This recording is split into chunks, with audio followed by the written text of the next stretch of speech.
We typically talk about 100,000 PCs or 100,000 cores.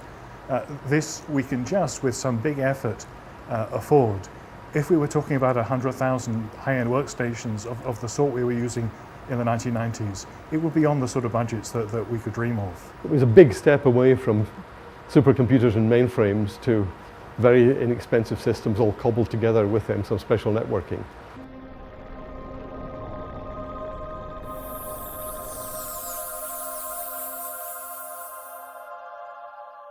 Well, the EGI model foresees that the various countries, the national grid initiatives would take a major role, and they would actually come up with some funding to ensure whatever the country's needs are, which go beyond the LHC. There will be other physics experiments coming up, new projects in Hamburg or in Darmstadt or ITER and so on. So all these new projects will need an E-infrastructure of a similar scale and similar reliability and performance.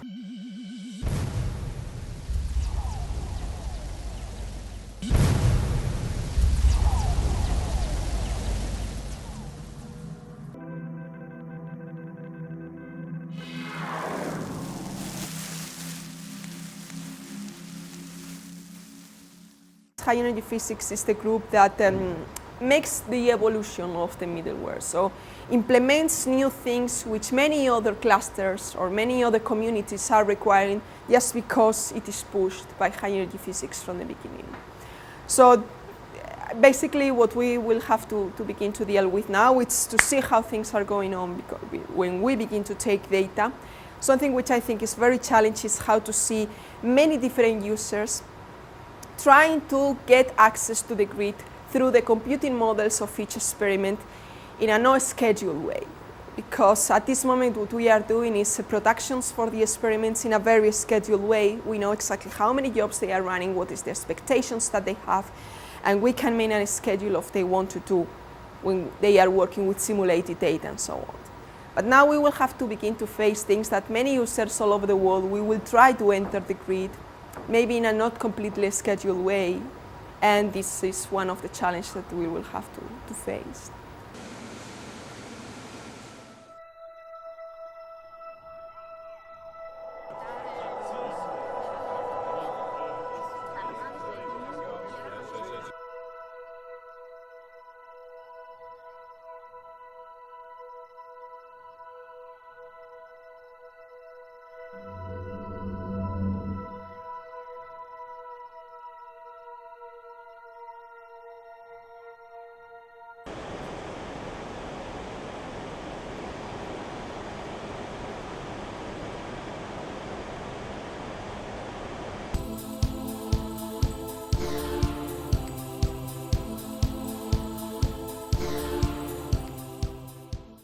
People often trace back the birth of the internet to the beginnings of the space race with the launch of Sputnik, which certainly had a big impact on how the internet was designed and created.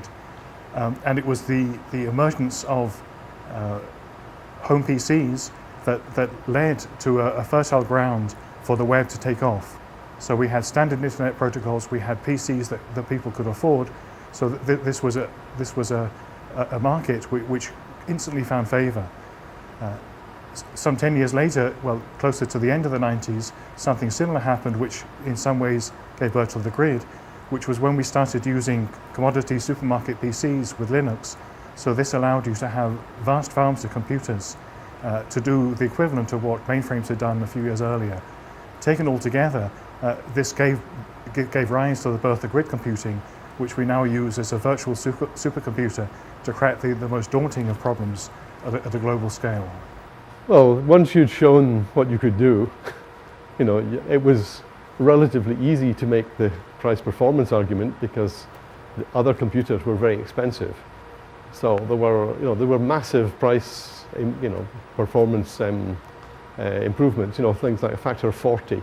Supercomputers are very expensive, but they are used for very specific applications, and they have interconnections, for example, which are extremely performant, and we have absolutely no need of those kind of things. So there's no reason for us to buy that kind of computing. It's much too expensive and we don't need it. This fits our needs. What we do is throughput computing. We have to push lots and lots of data through. We have to run lots and lots of individual pieces of work that don't have to talk to each other. A supercomputer has the individual pieces talking to each other, and we don't use that technology. We don't need that technology.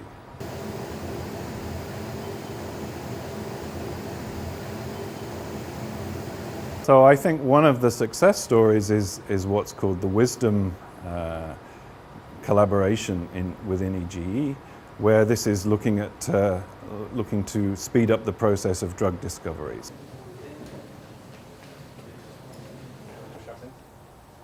On va laisser envoyer l'information et après, derrière, il y aura plus de 150.